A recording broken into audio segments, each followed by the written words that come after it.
Updating your primary email on Cash App is a straightforward process that can be completed in just a few steps. Follow this guide to ensure your email is current and secure. Step 1. Open Cash App. Launch the Cash App on your mobile device. Make sure you are logged into your account to access your settings. Step 2. Navigate to Account Settings.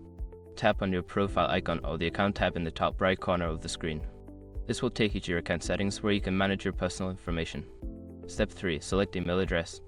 In the Account Settings menu, look for the option labeled Email or Email Address. Tap on it to view your current email and the option to update it. Step 4. Enter new email. Input your new primary email address in the provided field. Double check for any typos to ensure the email is entered correctly. Step 5. Save changes. After entering your new email, look for a Save or Update button. Tap it to confirm the changes. You may receive a confirmation email to verify the update. Once you have completed these steps, your primary email on Cash App will be updated. Make sure to check your new email for any verification messages to finalize the process.